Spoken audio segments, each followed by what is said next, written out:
was on the treadmill the other day. Just another afternoon.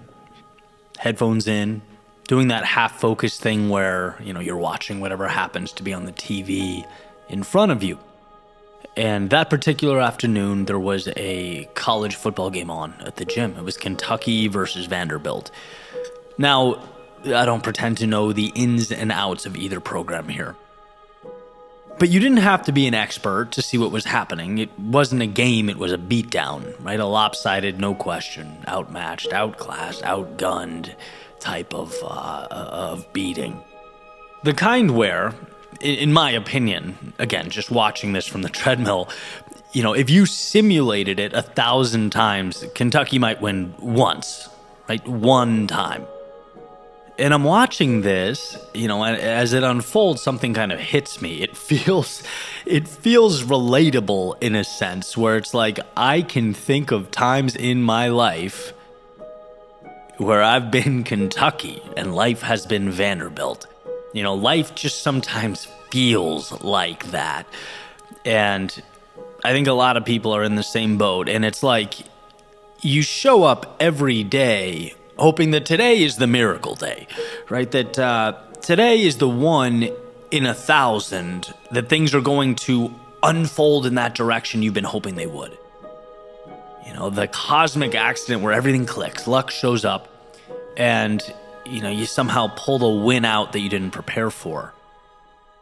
I think people do this, right? They go to life outmatched, outplanned, under-equipped, praying for, the universe to throw a Hail Mary. But those are terrible odds. And worse, they're unnecessary odds because you're not here to hope for a miracle. You're here to build a life where winning becomes the expectation, not an exception or Hail Mary, using the same metaphor.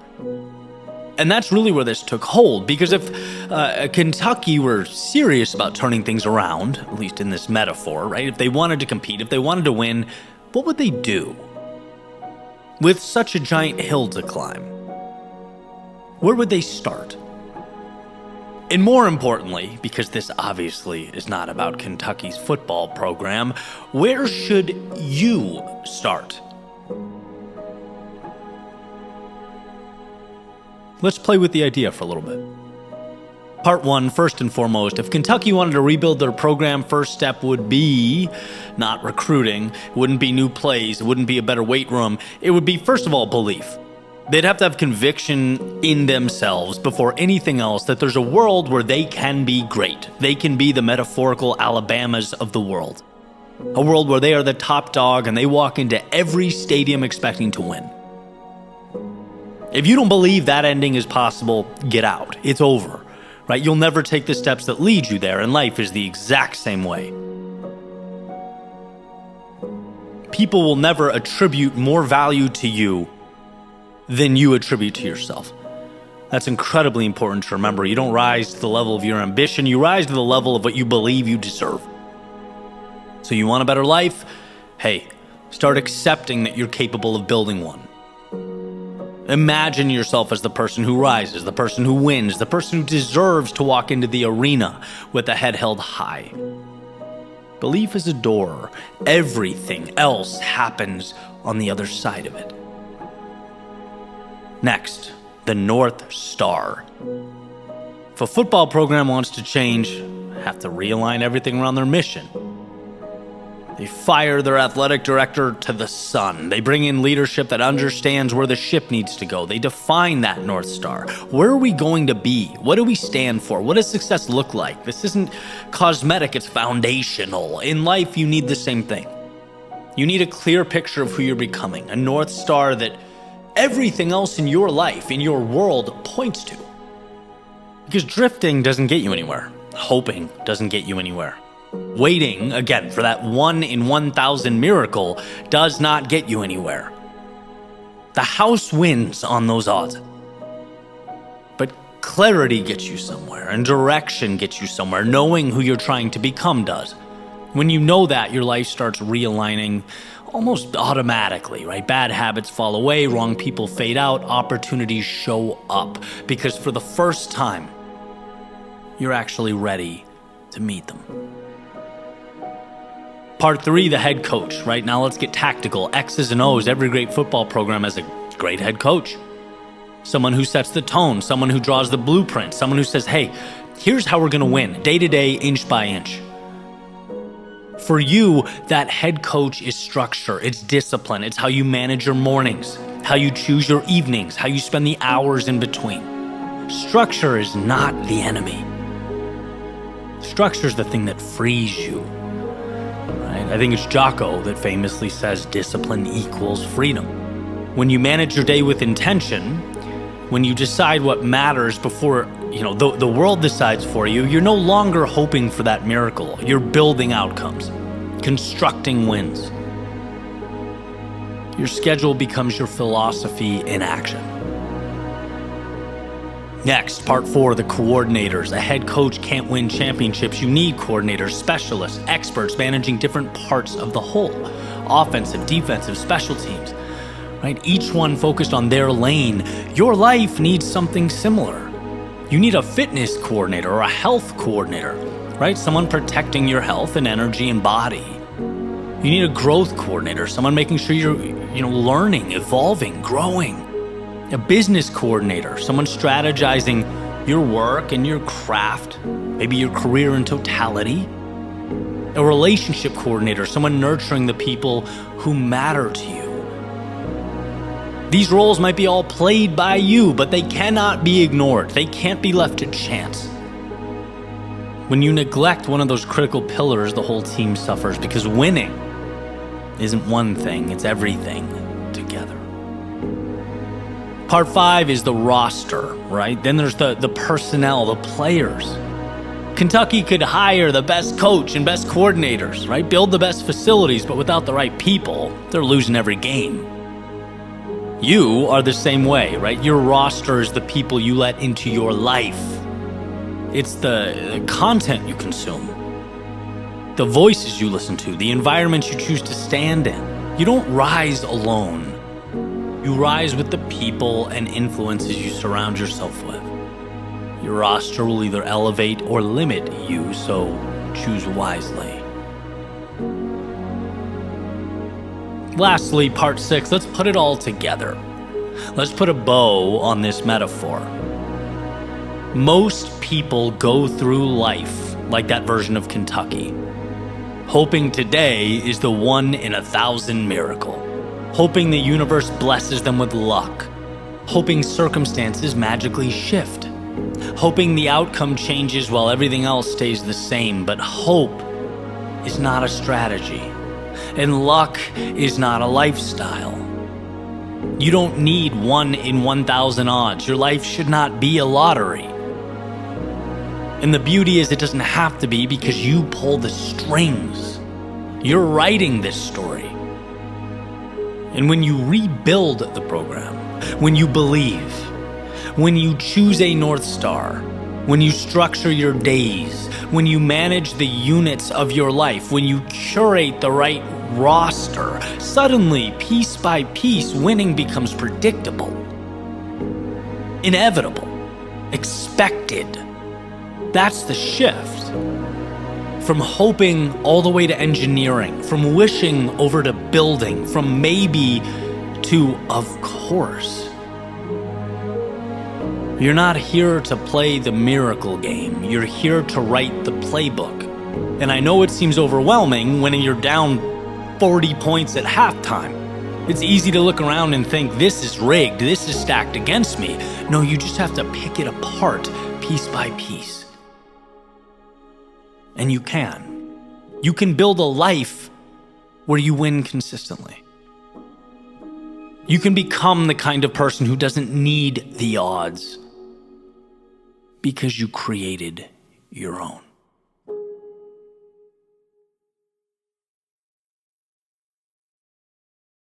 What's up, guys? Eddie here. And before we jump into the next chapter, just a quick note. So, as many of you know, every single video that I've ever put on this channel has been created with the intent of building momentum in your life. If you want something physical to anchor that momentum, we've created the brand AGNS, or always grateful, never satisfied for that exact reason. It's athletic apparel that embodies the very ideas and concepts I talk about every day. Because you're watching on YouTube or Spotify, we've created a code for this exclusive community, YWW20. You can use that on the website, agns.lifestyle, or right under this video on YouTube. All the stuff is there in the shop. Again, code YWW20 gets you 20% off the entire store. It's a great way to support the channel and also elevate your journey. Let it be a reminder to keep showing up. Appreciate your time.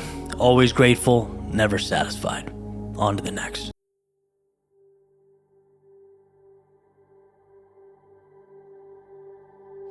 Today is not like any day I've lived before. And why should it be? This very second, there are roads to be explored that I've never before walked down.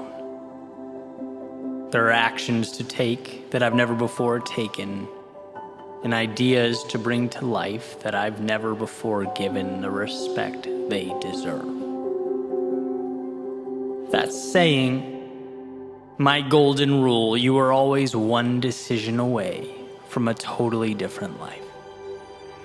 You are always one realization from pulling the lever, opening the door, finding the answer you've been walking by all your life. The problem is you don't see today as today. You see it as a continuation of yesterday. The same movie with the same characters and same rules, without even realizing you need to change the script. Emerson said, write it on your heart that every day is the best day in the year. Why? Because it can be. Your job is to remember that things will continue on and on and on until we give them an end. We must manually close the book on yesterday's story and start anew because we can. We often don't realize, but we can. And that is why the morning, each new day is so precious. It's taking the mistakes and sometimes disappointments of yesterday and transforming them into today's lessons and the opportunity to begin again. A new journey seen through a new lens, walked through a new pair of shoes, a new sense of self. So here is your reminder that the words were and are, they're very different. That's why each sunrise transcribes into the sky the hopes and dreams of the you that you've always wanted to be. It's not a crazy formula or some secret code. It's simply untying your boat from the harbor that is yesterday and moving towards tomorrow's horizon.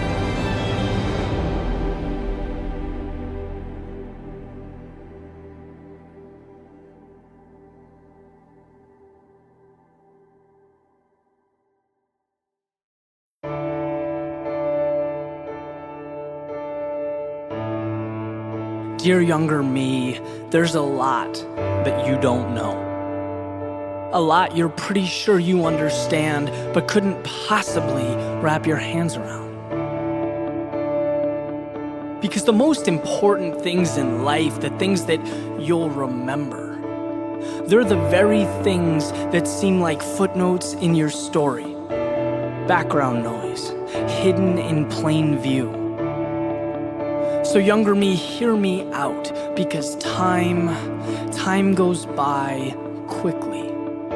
And we only get one opportunity to do this dance, one chance to do this thing right. Younger me, when you wake up, be thankful for the shoes on your feet, the house you live in, the life you lead.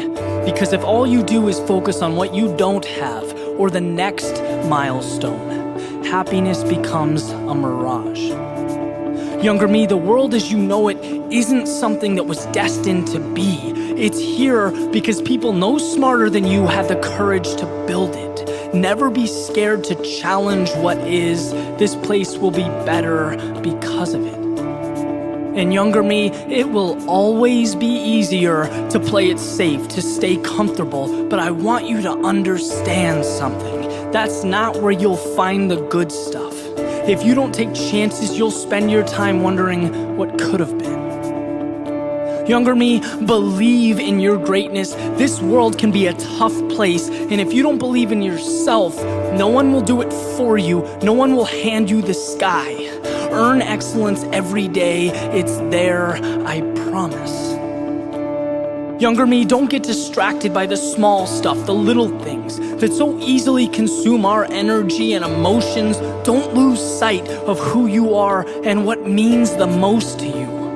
Everything else washes away. Younger me, you didn't have all the answers, but somehow you were exactly what I needed you to be. You created a map. You showed that change can't happen until one falls victim to life's imperfections. That risks aren't taken until you've experienced regret. That confidence isn't acquired if you don't learn to play the student. And most importantly, if you don't allow yourself to get lost, you will never discover who you truly are. 20 years from now, when we meet again, younger me, I know you'll do the same. I know you'll have given me everything I needed, nothing more and nothing less. Because time goes by quickly. And we only get one opportunity to do this dance, one chance to make this right. And I promise you, younger me, that it won't be wasted.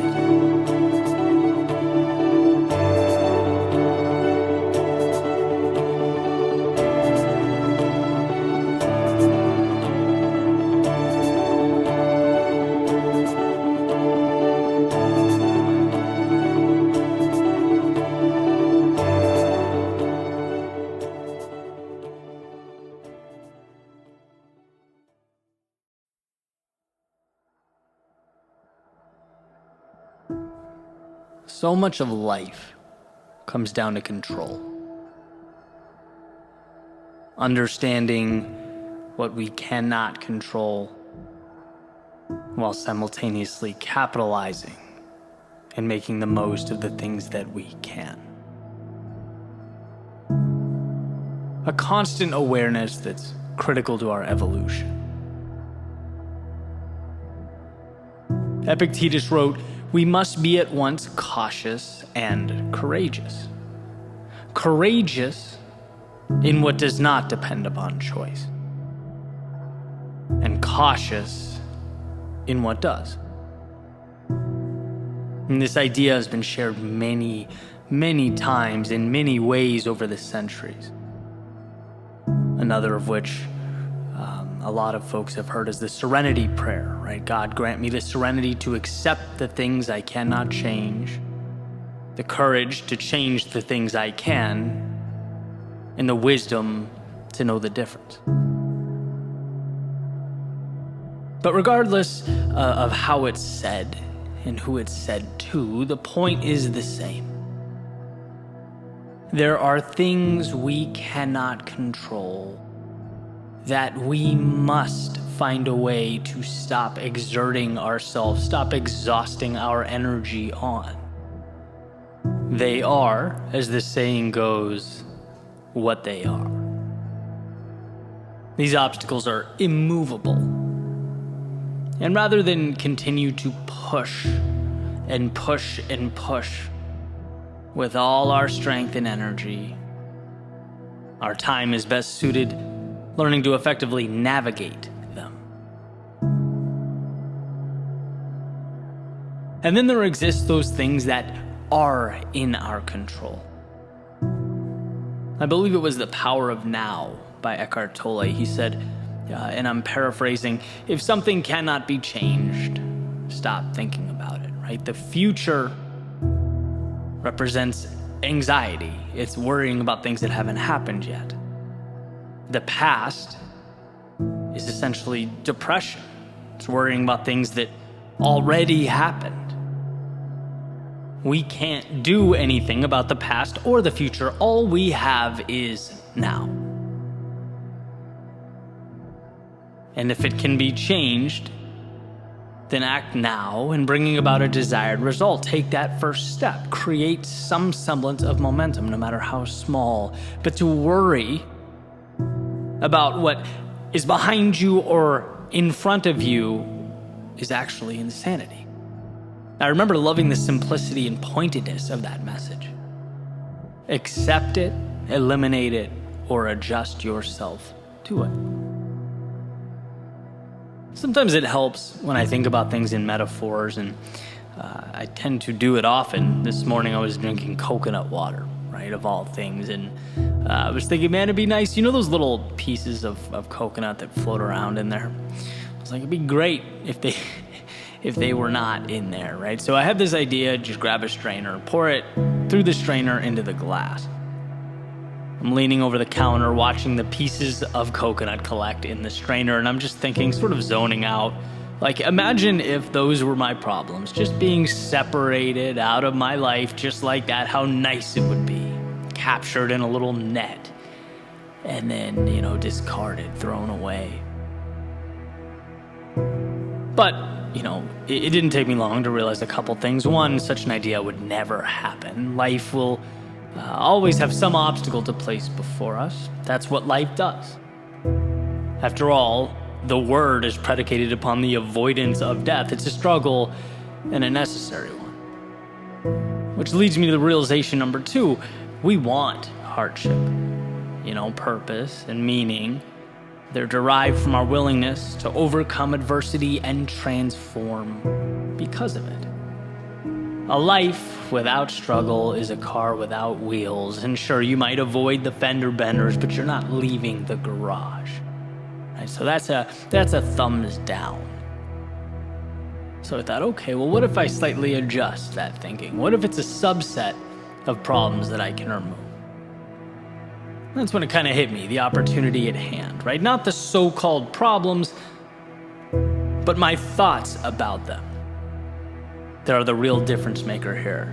The negative storytelling that can be removed, pushed through the strainer. Again, not novel or groundbreaking. Like I said a few minutes ago, this idea has been around for thousands of years, but sometimes things land perfectly. Right moment, right time. And I knew what I needed to do was remove the worries and concerns pertaining to the events that I could not change. Yet I exhaust my energy dancing around and around with my thoughts about them. You cannot change the future. You can change right now, which ultimately becomes the future, and there's a difference. I had to, pull that back in. See, I think most of our problems are derived from anger or emotional attachment to the immovable, the unchangeable. One of my favorite sayings is, you can't change the direction of the wind, but you can always adjust your sails. And see, when you remove the self-tormenting you have going on about your past, things you wish you did or didn't do, when you remove the concern that the future won't be exactly what you want it to be, which tends to be where I lean of the two, you're left with one thing: the present, right? Clarity. You have officially empowered yourself because the things you allocate your energy to can be changed, can be made better or adjusted. And that's really what it's all about. You can't change the fact that someone you loved or cared about let you down. But when you dwell on it, you're now giving up the present as well. You're preventing yourself from doing what is required of you now to make your life better. You can't control the fact that your company's reducing its size and your department is being eliminated. Can't control the fact that 8% get accepted to whatever you're applying to. Can't control the fact that you will be criticized for doing the unpopular thing, the thing that you believe to be right. And I say these things not to be a downer. I actually don't think there's anything sad about this. To the contrary. Right now that you've accepted these truths, accepted this as reality, now you can move toward what's best for you. No more dwelling on the unchangeable. No more fighting unwinnable wars. No, it's time to go put yourself in position to conquer whatever mountain is next. By straining out the things that cannot be changed, you are left only with what can. You can't change your company's personnel reduction, but you can find something else, something better out there. You can set the stage for a new journey. You can't increase the acceptance rate, but you can increase your value. Go above and beyond. Put yourself in position to succeed. And if you don't, they're lost. Continue learning, continue growing, continue moving forward. You can't stop the world's criticism, but you can learn to toughen up emotionally, learn to trust your intuition and decision making. Surround yourself with people you trust who lift you up. See, when you stop wasting time and energy on the wrong things, you get the right things. Like Greg McKeown says in Essentialism, it's not what we can acquire, but often what we cut away. Removing the things that weigh us down, that we're dragging along with us everywhere we go. They don't need to be there. I say to myself often that I have everything I need. It's there. Some of it's materialized. Some of it exists as a seed that I need to identify and water and nurture, but it's all right here. Which means the problem will never be that I'm incapable. It will never be that I'm not good enough. No, when I'm in the wrong, it's because I've forgotten to see it. I've either become consumed with the wrong things or lost faith in myself to do the right things.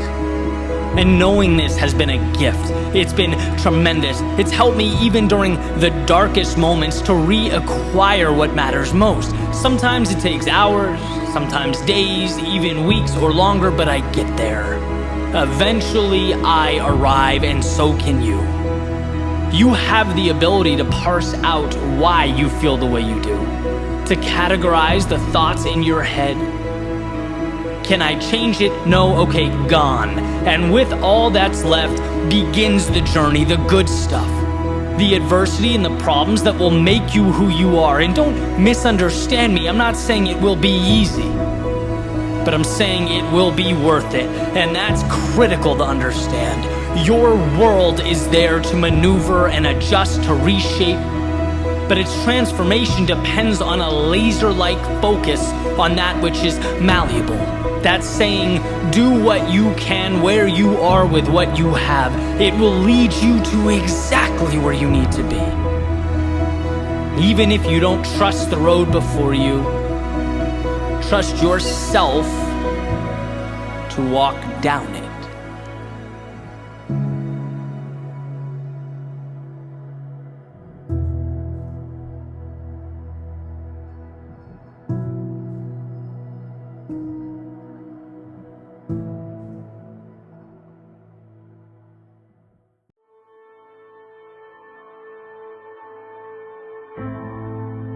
We all fall down, but only a few choose to get back up. A few depersonalize failure. A few understand that falling is the cost of greatness.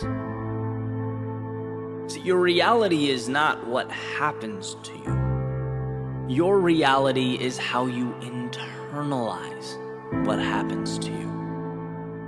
Are obstacles stop signs? Or are they checkpoints along the way to something greater? Checkpoints that make you stronger, build you up, become your armor. That is ultimately the difference.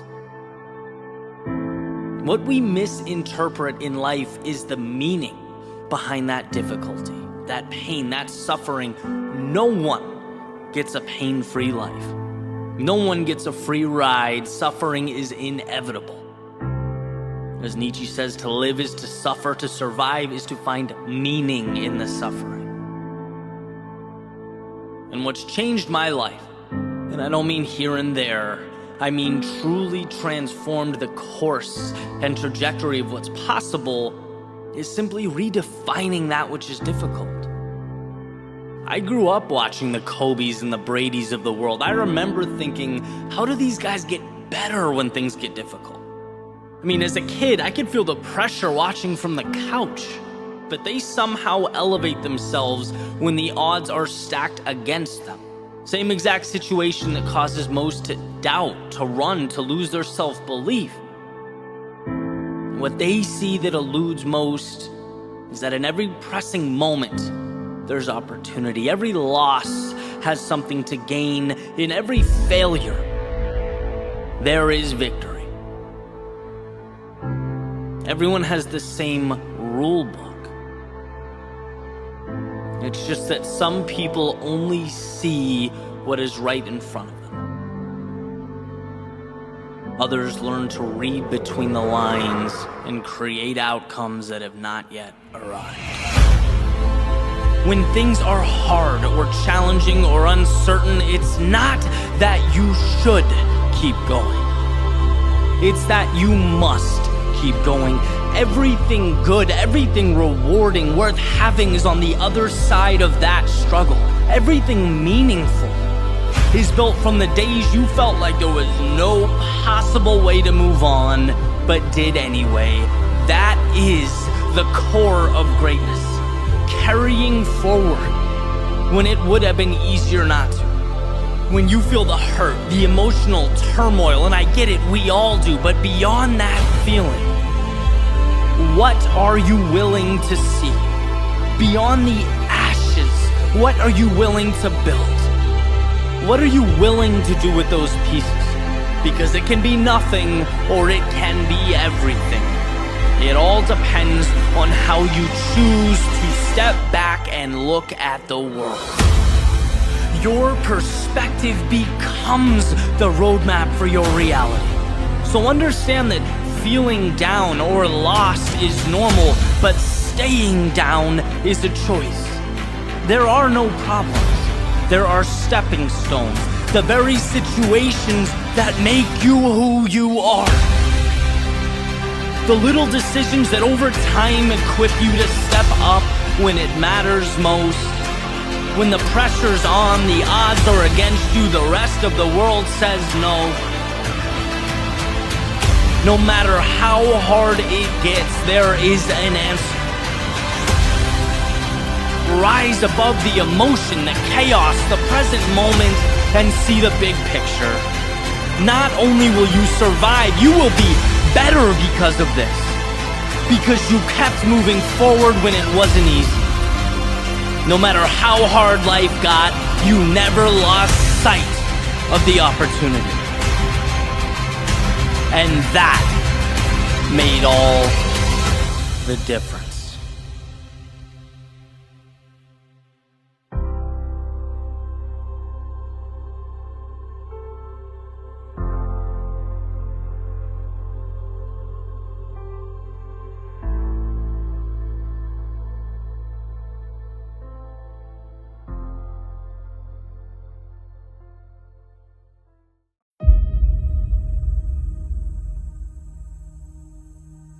Show them who you are.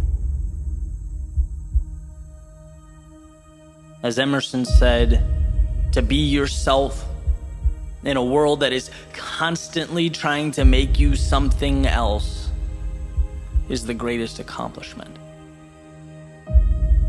It is nothing short of courage. To walk into that dark cave that is your potential. To become a pioneer of uncharted worlds in search of who you might become. It is courage to leave what will be accepted for an idea that will certainly be misunderstood. At least initially. It means you're playing by new rules, using new metrics. Not the rubric that's already been handed out. No, anything but that.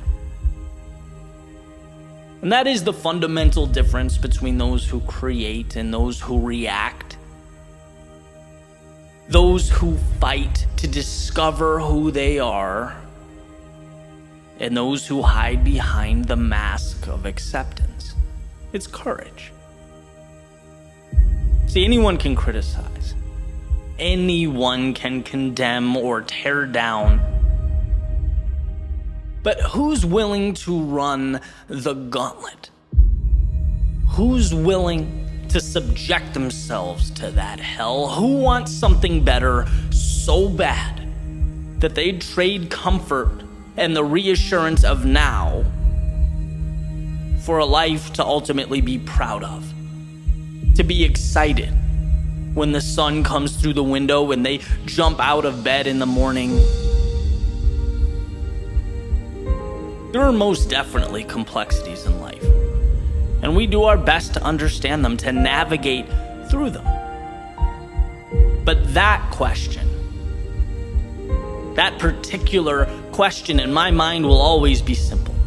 Do you have the courage to show them who you are? To make that decision?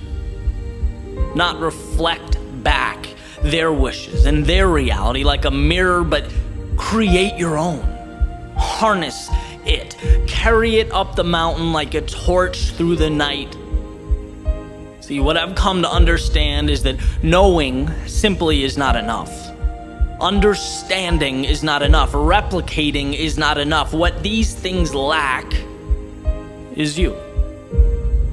And if I had to best represent this understanding, it would be like this, right? If you take a musician, a technically sound musician, she can play. A student of music, well, he can understand and recite. An expert in the craft, well, she can teach.